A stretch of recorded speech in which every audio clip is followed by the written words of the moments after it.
Ya está en el aire Juan Manuel Cao. A fondo. ¿Qué tal? Muy buenas noches. Hoy continuamos con nuestra serie de programas especiales sobre las agresivas actividades de los servicios de inteligencia castrista en territorio norteamericano y también contra el mundo occidental. En los programas anteriores habíamos visto al tercer secretario de la Embajada cubana ante Naciones Unidas sorprendido por nuestras cámaras en plena labor de espionaje. Tras su expulsión ha resultado prácticamente imposible seguir su rastro, es como si se lo hubiera tragado la tierra.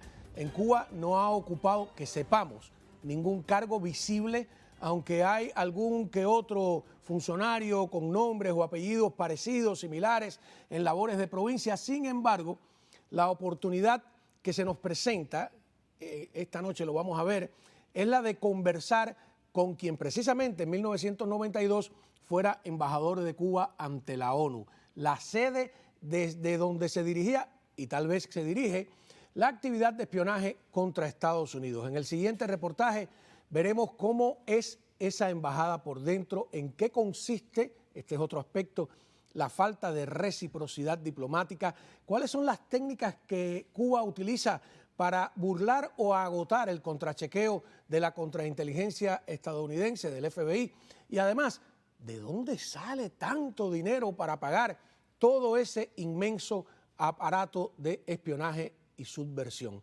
Así que sin más dilación, los dejo con el primer reportaje de esta noche. Adelante.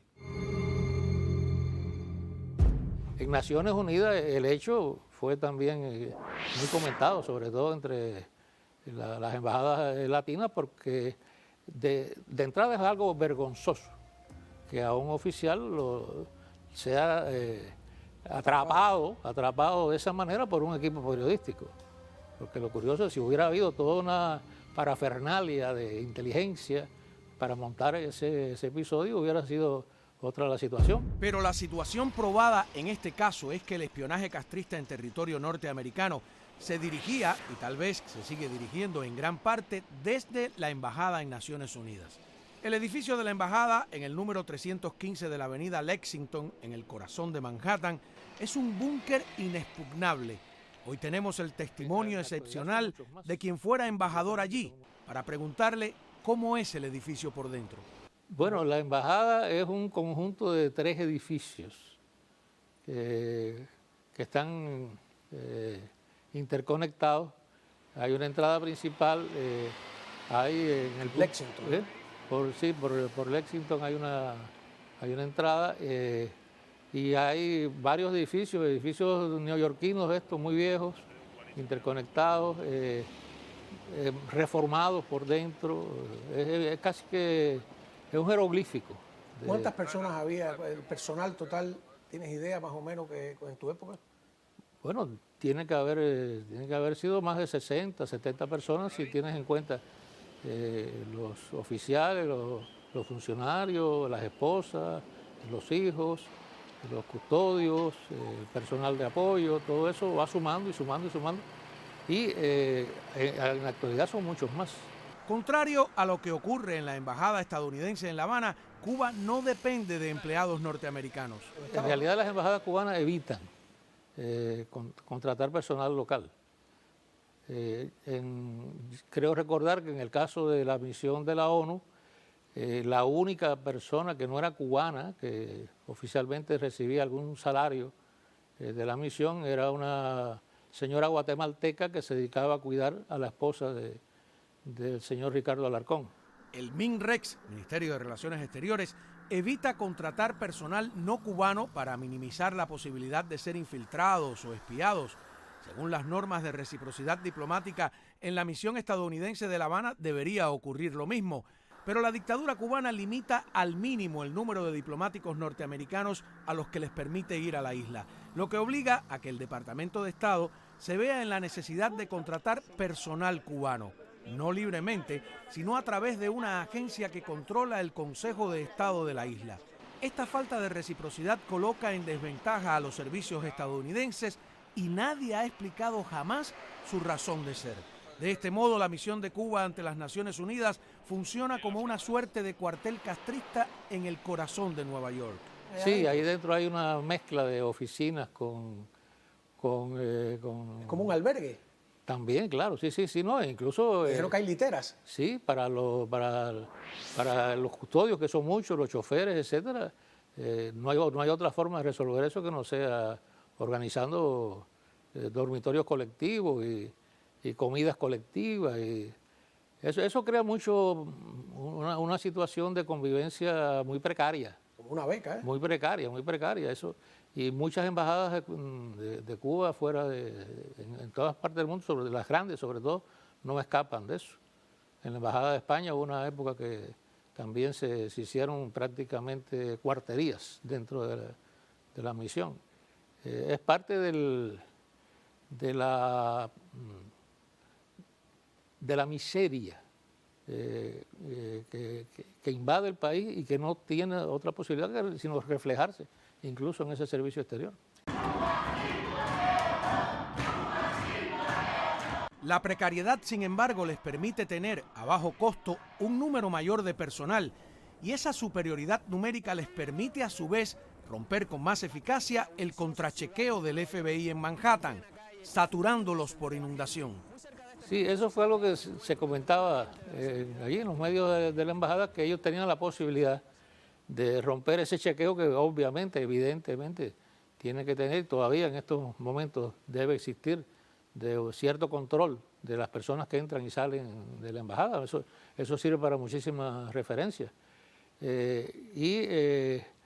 Una de sus opciones, quizás yo creo que en un caso bastante notorios para ellos, era hacer ese tipo de despliegue simultáneo de todos los agentes posibles, con lo cual agotan de inmediato las posibilidades de los servicios de contraespionaje, ¿no? de perseguir. ¿Qué hacía? ¿Que salían 10, 15 a la vez?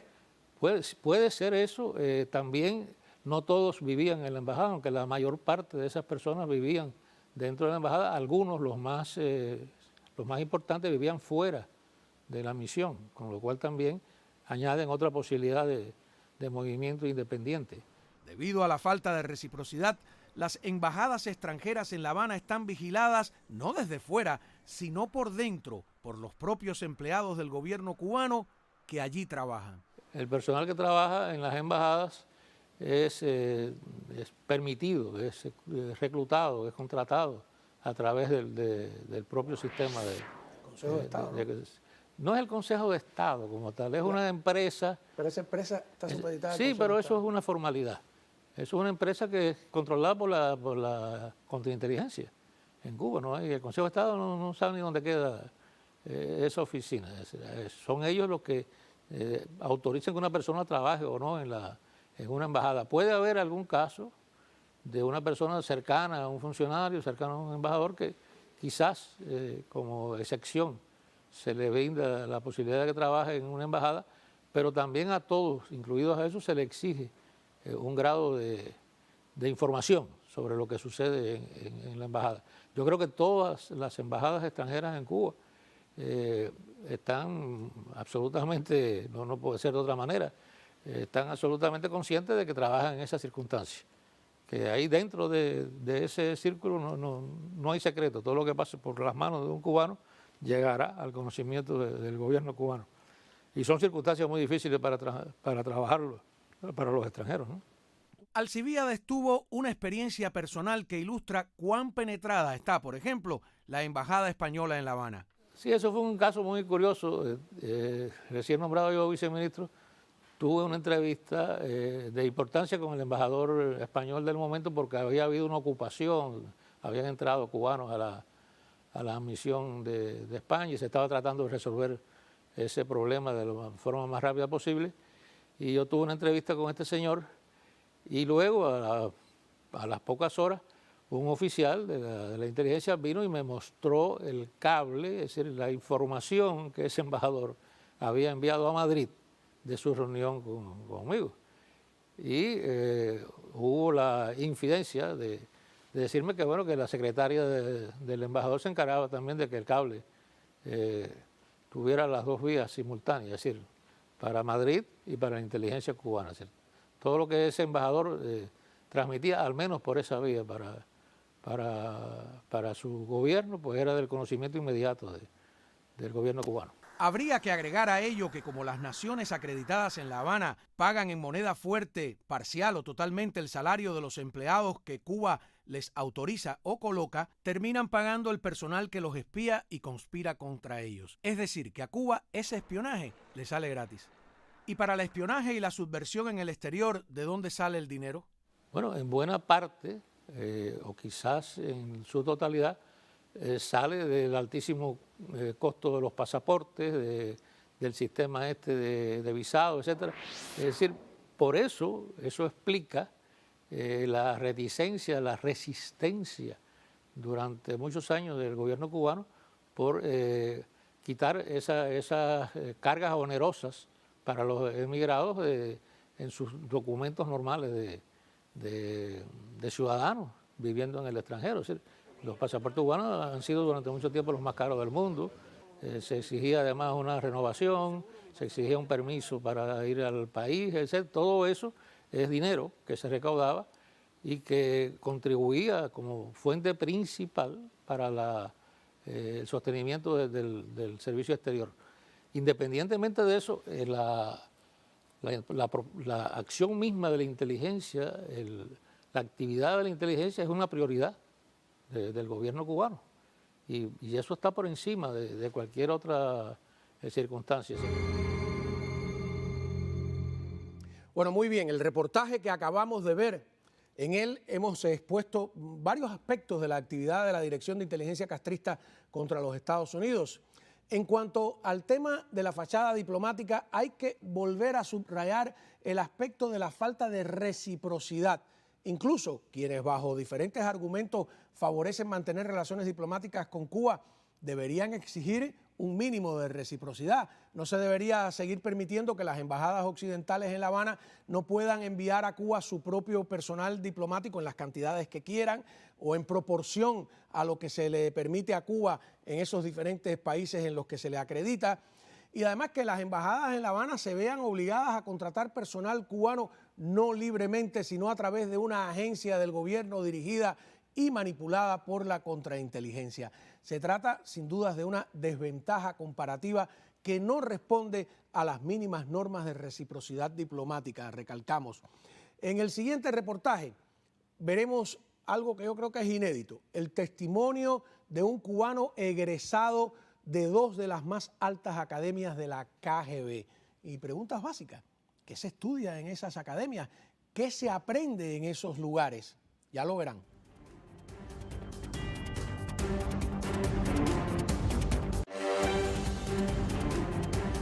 Muy bien, continuamos con nuestra serie de reportajes en estos programas especiales sobre el tema del espionaje, porque al calor de los, llamémosle, reverdecidos vínculos entre Moscú y La Habana, pues vínculos que incluyen un intenso intercambio de los servicios de inteligencia al más alto nivel, aprenderemos algo, yo diría que pocas veces comentado, y es que en la época soviética los rusos crearon dos academias de la KGB especialmente para formar espías cubanos.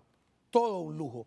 En el siguiente reportaje veremos por primera vez el testimonio de un ex capitán de la inteligencia cubana graduado de esas dos academias, de la Academia de Oficiales y de la de Jefes, que además de contarnos su historia personal, de cómo fue reclutado cuando aún no tenía ni siquiera edad laboral, nos va a ilustrar sobre lo que se aprende en esas madrazas del doble juego, vamos a llamarle así. ¿Cuáles son las asignaturas a aprobar y qué peligro encierra todo ello a la luz de la peligrosa actualidad? Vean y juzguen. Yo primero fui colaborador de la inteligencia cuando viví en Perú, muy joven. Enrique García fue reclutado por la inteligencia castrista cuando todavía era menor de edad. ¿Tú vivías en Perú por qué? Porque tu papá Viví en Perú porque mi padre estuvo a cargo de la oficina de prensa latina en Perú en los años 70, 75. Yo llego a Perú con la idea de hacer mis estudios universitarios y termino trabajando en el consulado de Cuba en Perú, que empecé a trabajar con 16 años, 17 años, y antes de la edad laboral. Y estando trabajando en el consulado de Cuba, fui reclutado como colaborador de la inteligencia cubana En esas las tareas que hice fueron fundamentalmente, en aquella época se pasaba armamento, valijas de armas y de explosivos a los montoneros argentinos. Cuando aquello todavía no estaba el Frente Patriótico, era el MIR chileno. Todos los contactos, todas las armas que se pasaban a los grupos subversivos de Sudamérica se pasaban por esa vía. Yo manejaba los carros alquilados con las armas, los llevaba, los dejaba en los parqueaderos, ese tipo de cosas, y algunas misiones de inteligencia liviana. 3 años después fue seleccionado para cursar la Escuela de Inteligencia Cubana. Los que entraron en mi grupo, que fuimos reclutados, que éramos como 20 y tantos, cuando llegamos y nos llevaron a todos, que nos recogieron en diferentes puntos de la ciudad, a la Escuela de Inteligencia Cubana, nos dijeron, a partir del día de hoy, ustedes han sido reclutados por la Dirección General de Inteligencia del Gobierno de Cuba, el aparato más selecto y secreto de la seguridad del Estado. A partir del día de hoy, todo lo que ustedes harán será ilegal. Eso no se me olvida nunca. Yo tenía 19 años. Tras graduarse de la Escuela de Inteligencia y también de Derecho, Enrique fue enviado a la Unión Soviética. Me enviaron para la Academia de Oficiales de la Inteligencia Cubana en Moscú, que era una academia que tenía la KGB en las afueras de Moscú, donde se entrenaban 28 oficiales todos los años. ¿Cómo se llamaba la academia? ¿Cómo se llamaba? ¿Un nombre ruso? No, no tenía nombre. La academia era la academia. Era una academia que estaba en un bosque de abedules a 60 kilómetros de Moscú, en una zona cerrada que no podían pasar extranjeros. O sea, una academia muy peculiar y muy bien instalada, con todos los accesorios, con muchas comodidades. Los soviéticos, y la atención que nos daban era 5 estrellas, ¿no? Y ellos, el nivel académico muy alto, los profesores nuestros eran todos generales, coroneles de la KGB que habían estado en medio mundo, la parte técnica que aprendimos, las operaciones prácticas de vigilancia y contravigilancia las hacíamos en la ciudad de Moscú.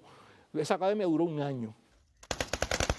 La reciente participación de mercenarios cubanos en la invasión rusa a Ucrania, junto a los más recientes acuerdos en materia de inteligencia, nos recuerda la vieja y estrecha colaboración entre Moscú y La Habana desde los tiempos soviéticos. En el siglo XIX, el mejor servicio de inteligencia del mundo lo tenía la Rusia zarista. La eficiencia de la KGB viene por esta razón. Cuando conocimos a Enrique García, vivía en Washington bajo custodia de los servicios estadounidenses. Era, hasta ese momento, el único oficial de la línea política de la inteligencia castrista que había desertado, y lo había hecho 2 años antes de que se desintegrara la Unión Soviética, el país en el que había hecho estudios superiores. Recuerda que los Estados Unidos, por ejemplo, vienen a crear su primer servicio de inteligencia con la SOS en los años 40 y la CIA surge en el año 1949. O sea, este país no tiene una historia, nuestro país adoptivo, de un largo trabajo de inteligencia. Los británicos tienen más, pero los rusos venían en la carrera larga. Hoy, cuando los vínculos entre Rusia y Cuba reviven con fuerza, el testimonio del capitán Enrique García sobre su paso por 2 de las más altas academias de la KGB adquiere una actualidad ilustrativa, entre otras cosas porque Vladimir Putin es un egresado de academias similares. Putin es un mafioso, sin lugar a dudas, un mafioso oficial de la KGB, pero Fidel, sin pasar la academia de la KGB como Putin, es mafioso de nacimiento. ¿Pero qué se aprende en las escuelas de la KGB? ¿Cuáles son las asignaturas? Psicología operativa. Se estudia... ¿Qué es la psicología operativa? La psicología operativa te enseña cómo manejar las técnicas de entrevista, cómo manejar las relaciones interpersonales, las características de los seres humanos, las ansiedades, estudiar a las personas cuando estás hablando con ellas, qué significa cada gesto, ¿no? Una psicología bastante profunda. Se estudia también reclutamiento. Bueno, el reclutamiento se estudia cómo se inicia una relación, cómo se estudia cuando se buscan las posibilidades de inteligencia, se estudian las características de la persona, las motivaciones, cómo se va desarrollando ese proceso, se pasa de señalar la persona de interés a candidato, de candidato a reclutamiento y de ahí a gente. Cómo se hace, cómo se recluta, las medidas que hay que tomar en un reclutamiento. Bueno, entonces después van las rutas de comprobación, vigilancia, contravigilancia, después va psicología nacional de países, por ejemplo, se estudia, cada país tiene su psicología nacional, Esto de que todos somos idénticamente iguales en todos los países no es cierto. O sea, el anglosajón en Estados Unidos hay peculiaridades de la psicología nacional. En cada país latinoamericano, no todos los latinoamericanos somos iguales tampoco, cada país tiene su psicología nacional. Los franceses tienen la suya, entonces eso tenía que estudiarlo por lo menos de 30 o 40 países. O sea, trabajo contra China. En la época mía China era un enemigo. A nosotros nos enseñaban a trabajar contra China. Trabajo contra China, trabajo contra los Estados Unidos, trabajo contra Inglaterra, trabajo contra Alemania, trabajo contra Francia. Entonces, cada vez que estudiabas un país, venían expertos de la KGB que habían estado años en esos países y te explicaban toda su experiencia operativa. Además de eso, el trabajo de inteligencia es fascinante. O sea, al que le gusta, ¿no? A mí me gusta el trabajo de inteligencia. Yo servía una mala causa, pero el trabajo de inteligencia es bonito, ¿no? Tiene sus peculiaridades. Si lo ejerces para una buena causa, es un trabajo interesante. Para mí, para mi gusto, ¿no? Teníamos un campo de tiro en el basement, en el sótano de la academia, y ahí venía un instructor del Departamento de Operaciones Especiales de los Killers de la KGB a enseñarnos a disparar con diferentes armas determinados días de la semana también, tiramos mucho también. 4 años más tarde yo regreso a Moscú, 5 años más tarde yo pasé la escuela de jefes de la inteligencia cubana. En la primera academia que yo pasé, yo fui el más joven de todos los que fuimos en esa academia, la primera, la de oficiales. Cuando yo fui a la de jefe, te podrás imaginar, me habían promovido de una manera muy grande porque el que estaba más joven por delante de mí tenía 10 años, 12 años más que yo. ¿Por qué deserta un oficial de la importancia estratégica del capitán Enrique García? Primero, esto es un proceso, ¿no? Yo tuve la oportunidad que no tuvieron muchos jóvenes de mi generación en Cuba. Yo nací en el año 58. Yo pude vivir fuera de Cuba estando muy joven. Conocí algo diferente a lo que era Cuba. Es un país que, a pesar de que había una dictadura militar de izquierda, habían ciertas libertades. Velasco Alvarado. Velasco Alvarado, otro aliado de Cuba, otra revolución manejada por Cuba, muy radical, pero con más libertades que en Cuba. Y eso me permitió ver otro mundo, tener acceso a literatura. Y me permitió también conocer la nomenclatura cubana, conocer cómo funcionaba el sistema, conocer la corrupción de Cuba. Entonces, tuve una etapa de romanticismo, estudié marxismo a pulso desde jovencito, como nos obligaban a todos nosotros a hacerlo en Cuba, pero después en la inteligencia, en la universidad, yo me gradué de abogado en la Universidad de La Habana, por el curso para trabajadores, por las noches, cogiendo las vacaciones pues, para hacer exámenes, pero me gradué de abogado, fue el primer expediente de la universidad también, por cierto. Y tuve que estudiar mucho marxismo. Primero creí en el marxismo. Después me convencí, cuando todavía era marxista, a principios de los 80, que Fidel Castro era un descarado, que no era marxista. Me aburrían sus discursos. Entonces, lo primero que descubrí, y además como conocía la corrupción de toda la cúpula, toda la dictadura cubana, a ese nivel yo sí la viví, yo sabía cómo vivían todos. Entonces, yo me asqué del sistema, me asqué de Fidel Castro, pero creí que el marxismo era bueno. Pero que Fidel había traicionado las ideas del marxismo. El Mariel me revolvió el estómago. Cuando yo vi el Mariel, dije, esto es una asquerosidad. Esto que están haciendo esta gente que se quieren ir, no se hace. Hay cosas que a mí eso, bueno, sí, con todas las discrepancias políticas que puedo haber tenido con mi padre, a mí hay cosas que me enseñaron en mi casa. Hay cosas que las personas decentes no hacen. Tú no vas a tirarle piedra ni abusar de un indefenso. Y después hubo un proceso de 2 años, mientras más marxismo... después de mi primera academia en Moscú, que estudié más comunismo científico a pulso, que vi la Unión Soviética, que vi aquello, y que seguí estudiando marxismo, me di cuenta que mientras más marxismo estudiaba, menos lo entendía. Esto es una mentira, el marxismo también. El marxismo no sirve, es una mentira. Fidel es un descarado. ¿Y ahora qué yo hago? Ese fue el problema. La decisión de mi deserción yo la tomé en el año 1984, 4 años antes que sucedió. Y ahí fue que bueno, se produjo ya mi decisión de acercarme a la Agencia de Inteligencia de los Estados Unidos. Búsqueda de información secreta. Entre la numerosa información que Enrique entregó a la CIA está una que compartió con nosotros en 1992, un modo, digamos, de entender cómo estaba conformado entonces el Ministerio del Interior. La seguridad cubana, o el Ministerio del Interior, se divide en varios viceministerios. Esta es una estructura que en esencia no ha cambiado mucho hasta hoy.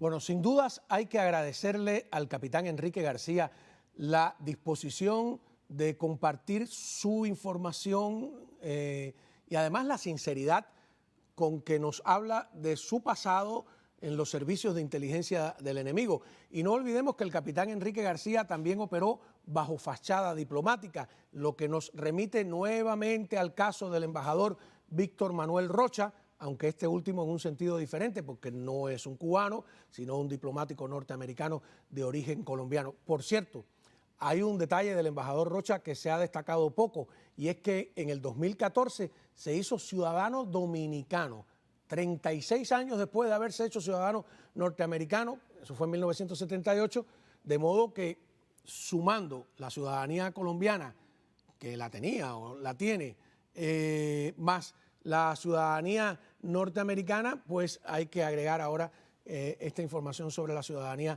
dominicana. Son 3.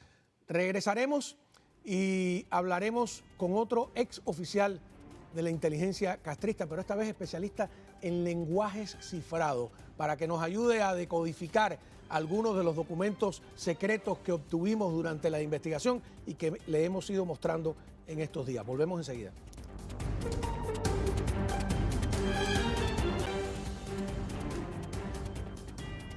Muy bien, ahora nos toca conversar con el capitán José Cohen, un ex oficial de la inteligencia cubana que desertó en 1994 y se asegura que entregó a la contrainteligencia estadounidense información sensitiva sobre códigos encriptados. En el segundo reportaje de esta serie, ustedes recuerdan que tuvimos acceso directo al modo en que los espías recibían instrucciones, intercambiaban información, y entre esos documentos vimos inscripciones de nacimiento falsas, licencias de conducir, tarjetas de seguro social, y también grabamos el envío de mensajes por Radio Habana, Cuba, lanzando al aire códigos de 5 cifras que luego eran decodificados con gamas, que también las vimos, igual de 5 cifras. Así que uno se pregunta cómo funciona todo esto, ¿no? Y cómo estaría funcionando hoy en día en la era del Internet y de los teléfonos inteligentes o de la inteligencia artificial. Así que les presento y le agradezco que esté con nosotros al capitán José Cohen. Bienvenido, muchas gracias. Bueno, gracias a ti, Juan Manuel. Tengo tantas preguntas, tantas dudas, ¿no? Comencemos. Comencemos. A ver, bueno, viste los reportajes, el primero y el segundo reportaje donde aparece todo esto que yo describo acá. Vamos primero para que la gente sepa, ¿no? Me dices que tú eres graduado de análisis de sistemas especiales de comunicación. Sí, es una carrera específica que era matemática pura aplicada a la criptología. Ajá. Cuando dices criptología, ¿qué significa criptología? Criptología es la ciencia que se encarga de cifrar y descifrar mensajes para las comunicaciones, para asegurar las comunicaciones entre gobiernos, comunicaciones militares. Bueno, y hoy es aplicado incluso a todos los sistemas de cómputo, de transacciones bancarias, todo lo que tiene que ver con comunicaciones para que no pueda ser detectada por el enemigo, en este caso, o para mantenerla privada, se llama la ciencia de la criptología. ¿Y estudiaste en la oncena dirección del MININ? ¿Que eso qué era? Sí, yo estudié en la oncena, bueno, estudié la criptología en la oncena dirección del MININ, que pertenecía al Estado Mayor del MININ, que en aquel entonces el jefe Era Patricio, ¿no? Era Patricio, general, ¿no? Patricio de la Guardia, hermano. Qué bien. Ahora, cuéntame, nosotros vimos, y eso lo grabamos en vivo, porque el agente Adán sabía la hora, que usan Radio Habana, Cuba, una radio abierta, y empiezan a lanzar, en medio de estar la música andando, paran la música y empiezan 5, 4, 8, 15, 7, números que me di cuenta, nos dimos cuenta que era siempre de 5 cifras. ¿Por qué usan una radio abierta que puede oír todo el mundo? Bueno, porque el mensaje que se transmite está completamente codificado. No importa que tú lo escuches. De hecho, una de las cosas que se hacía en Cuba era interceptar estas comunicaciones, ¿verdad?, para tratar de descifrarlas, para tratar de decodificarlas. Entonces, la mejor manera, la más económica además, para transmitir y comunicarte con un agente o con alguien que tú quieras mantener comunicación es abiertamente. Yo te mando a ti desde Cuba una serie de letras.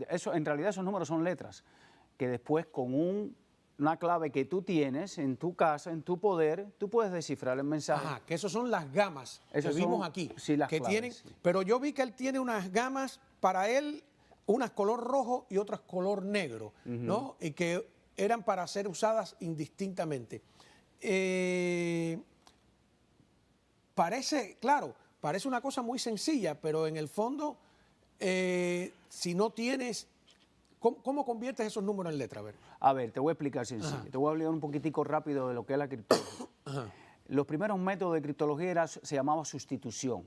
Vamos a poner un ejemplo. El abecedario tiene 26 letras. Ajá. Y yo decía que la A iba a ser la L, la B iba a ser la T. Ajá. Y yo decidía, la persona que iba a encriptar, decidía cómo sustituir cada letra.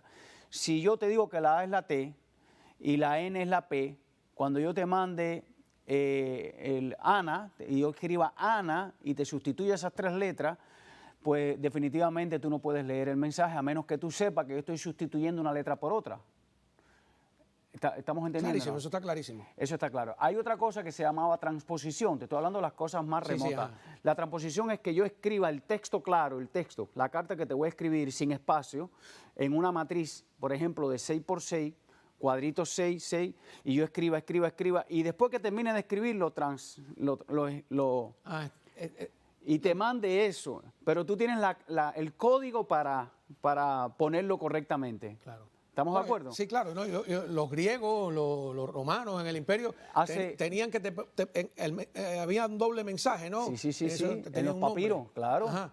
Y dentro estaba el verdadero mensaje, etcétera. Correcto. Pero ¿por qué 5 cifras? Bueno, 5 cifras es para romper el tamaño de una palabra. Por ejemplo, cuando a mí me tocaba tratar de descifrar, lo que hacíamos nosotros era tratar de buscar letras repetidas, ¿verdad? En el abecedario, no sé si tú sabes que la letra E es la más común, y si yo veía una T que se repetía muchas veces, probablemente fuera una E, pero si yo te mantengo, lo de 5 puede ser 4, pudieron haber sido 3, pudieron haber hecho Pero 10. nunca con números complejos, ¿no? Nunca ponen un 22, un 45. Depende de lo que acordemos. ¿Sí? Sí, puede ser. Eso yo lo complico tanto como yo quisiera. De hecho, yo puedo hacer sustitución, transposición y una gama aleatoria, que es lo más sofisticado que hay, y yo te puedo cifrar un mensaje, por ejemplo, completo con una gama sin repetición. Sin repetición. O sea, yo puedo escribir un mensaje completo, date cuenta, para que tengas una idea, 26 letras y 10 números. ¿Ok? Para saber la cantidad de combinaciones que tú puedes lograr con eso, tendría que ser 36 factorial, que es 36 por 35 por 34 por 33, son números infinitos. No hay computadora hoy en día. Mira, yo creo que el criptoanálisis, no la criptocomposición. El criptoanálisis. ¿Cuál es la diferencia? El criptocomposición son la gente que se dedican a componer las claves para cifrar. Y el otro es el que se encarga de El que se descifrarla. encarga de tratar de descifrar. Pero yo creo que esta segunda parte, hoy en día, con la tecnología que existe, está casi muerta. Sí. Por ejemplo, que yo sepa, nunca Cuba, nunca jamás pudo ni siquiera acercarse a descifrar un mensaje en Estados Unidos. Y creo que la única manera que tú puedes lograr eso hoy en día es que haya la participación humana entregándote la información. O sea, que haya alguien diciéndote, esta es la clave, esta es la máquina que usaron, porque no creo que exista... Pero ahí que estamos mirando esas gamas, ¿no? A mí lo que me desconcierta, que él recibe números, pero para descifrarlo tiene también números. Sí, pero por ejemplo, 7 más 7 es 14. Ajá. ¿Ok? El 14 es una letra. A, B, C, D, F.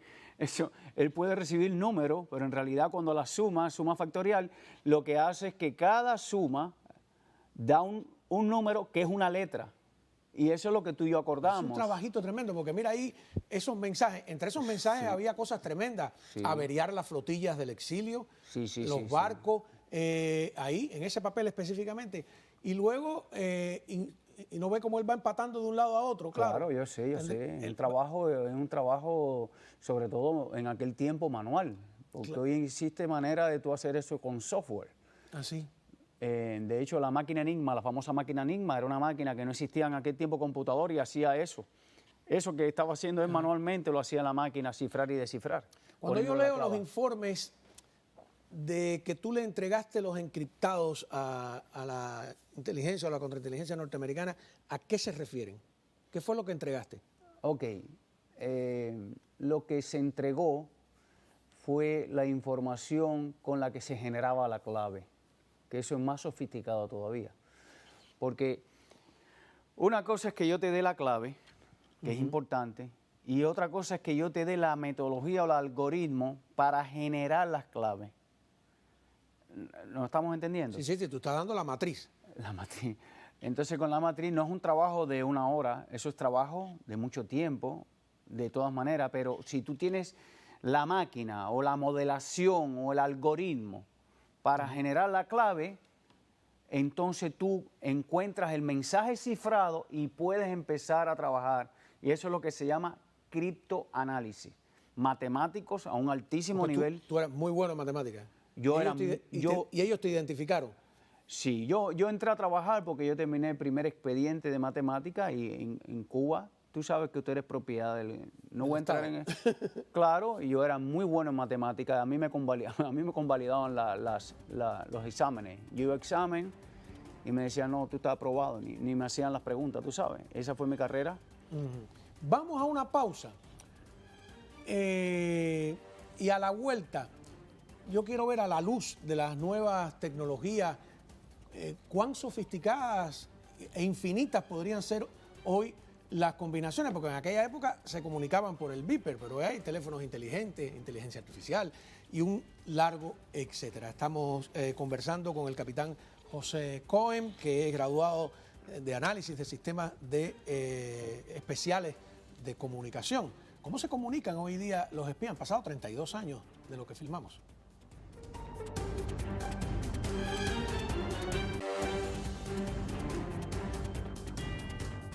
Continuamos hablando con el ex capitán de la inteligencia cubana, José Cohen, especialista en criptología, y tratando de ver, José, todo esto que es del año 92.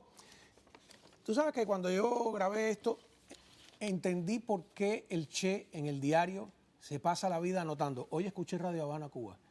Y yo decía, Radio Habana Cuba no tenía una programación ni muy política. La comunicación. Ajá, claro, en realidad era que le estaban transmitiendo instrucciones desde Cuba todo el tiempo. O sea que ahí tienes una prueba de que el Che estaba manipulado directamente desde La Habana, ¿no? Para todas las disquisiciones que hay.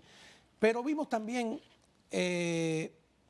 documentación falsa, inscripción de nacimiento falsa, Social Security falso a nombre de una persona, vimos también una licencia de conducir. Esto, yo sé que no era tu área, pero ¿serán nombres reales? ¿Son muertos? ¿Crean una identidad o tienen gente dentro de las instituciones? Tienen gente dentro de las instituciones. Qué horror. Pero hay otra cosa importante. Cuando un agente en Estados Unidos visitaba Cuba, no era atendido solamente por el departamento que lo manejaba, sino que era entrevistado por los oficiales de los diferentes departamentos. Y uno de los departamentos era ilegales, que era M5. Y esa gente se dedicaban a sentarse contigo. Ilegal es el que está con una identidad falsa.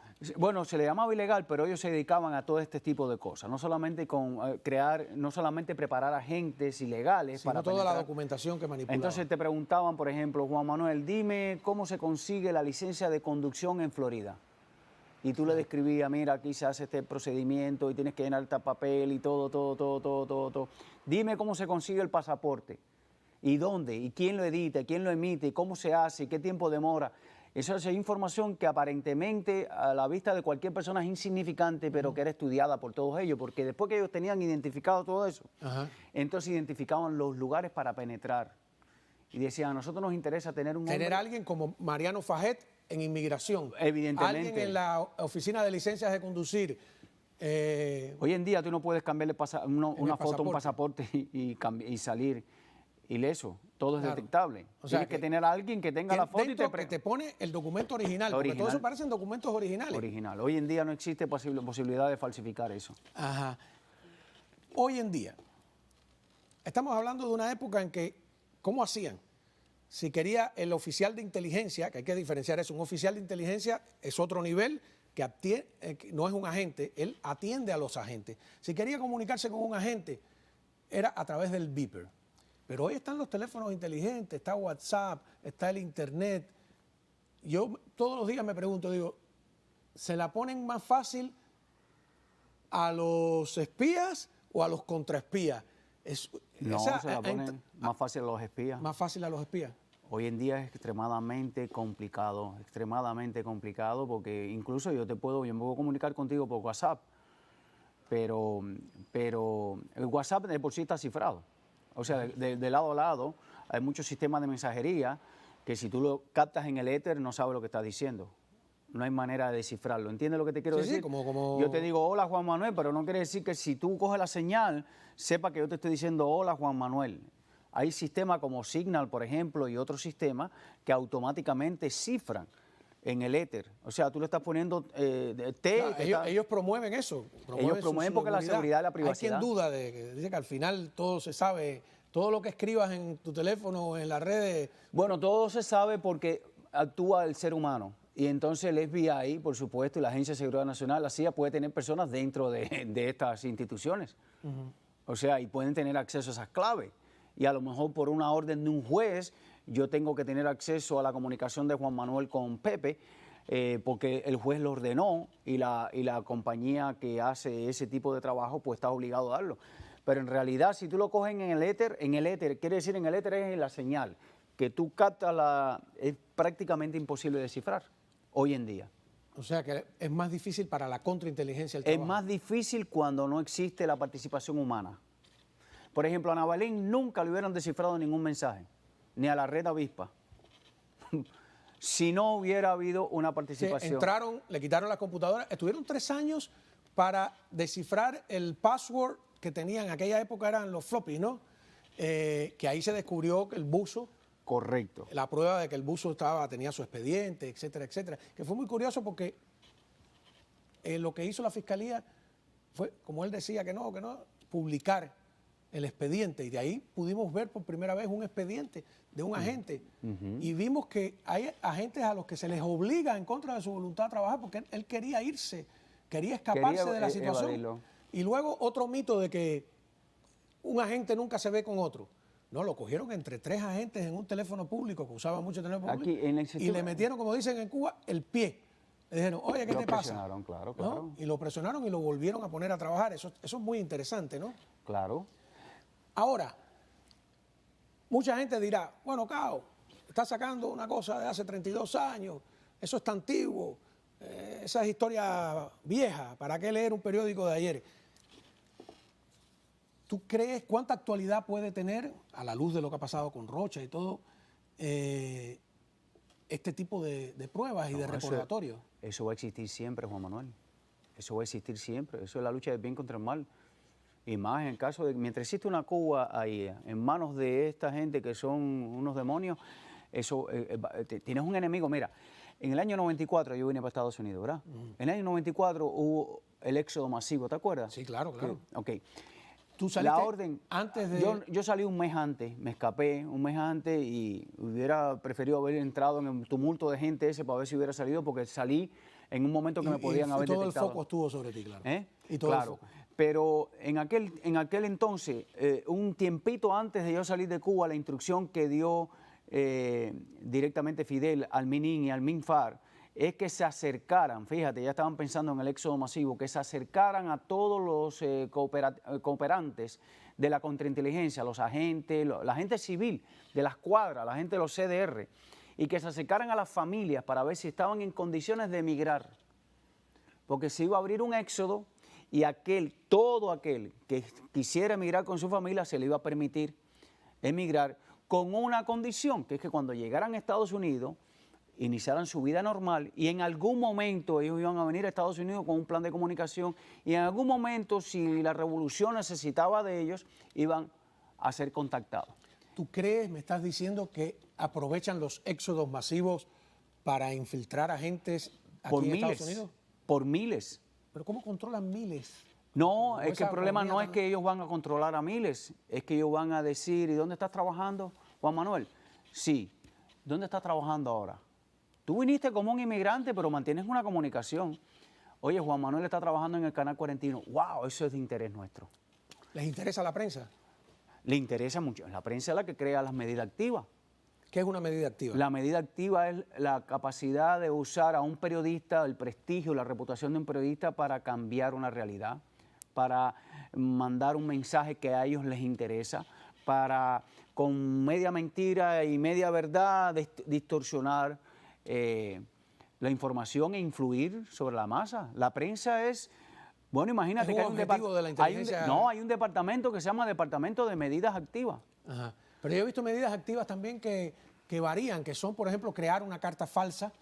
Escrita por una persona, ya sea de autoridad o no, crear una confusión para que los grupos del exilio se fajen entre ellos. Bueno, yo soy testigo. ¿Tú te acuerdas de Taladrí? ¿Taladrí? Sí, claro. Reinaldo claro. Taladrí era oficial de inteligencia, trabajaba en el Departamento de Medidas Activas. En la mesa redonda. Correcto. Taladrí escribió un libro sobre Mascanosa, que me lo enseñó a mí en manuscrito. Como si hubiera sido Mascanosa. No. Que era la historia de Mascanosa, supuestamente era una investigación y distorsionaba. Entonces ponían cosas de verdad y cosas de mentira para influir, para confundir, para desprestigiar. Testimonio de una emigrada. Un libro que se publicó por miles en Cuba. Cuando éramos niños. De una supuesta emigrada, que era una carta, la forma de una carta, como una emigrada que se había arrepentido porque los Estados Unidos eran muy malos. Yo me acuerdo. Años después, la revista Verde Olivo reconoció que era una medida activa y ella era desde que la enviaron para acá, era un agente de la seguridad del Estado que tenía esa misión. Te agradezco. Vamos a ver si de aquí a que... Bueno, tenemos oportunidad de conversar más porque todavía quedan varios reportajes, pero usted no se vaya, porque vamos a ver qué nuevas revelaciones tendremos para mañana. Ya usted verá.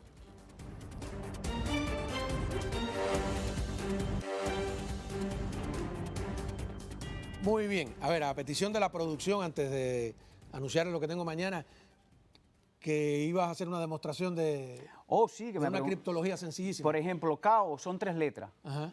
La letra C es la número 3 en el alfabeto. Ajá. La A es la 01 y la O es la 15. Imagínate que ahora tú recibas 030115 y yo tenga la clave 435. Yo te cifro, te digo 03 más 04 es 07. Entonces la letra C, que es tu primera letra del apellido, se convierte en G, porque ya no es la 3, sino es la 7. La letra A, como tengo la clave que es 435, 01 más 3, 4, se convierte en D. Ajá. Y la letra O, que es la número 15 más 5 es 20, se convierte en T. Ahora yo te envío GDT en número.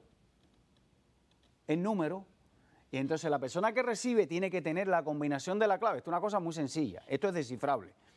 ¿Ok? Pero si yo eso después hago una sustitución, si después te hago una transposición, si después te empiezo a complicar esto y te lo puedo hacer varias veces, yo te puedo hacer este proceso varias veces. O sea, que puedo tener el papel delante y no saber que están hablando de mí. Jamás. ¿Cómo no? Bueno, muchísimas gracias, de verdad. Mañana vamos a saber qué % del personal en la misión cubana ante las Naciones Unidas con sede en Nueva York se dedica al espionaje y no a la diplomacia.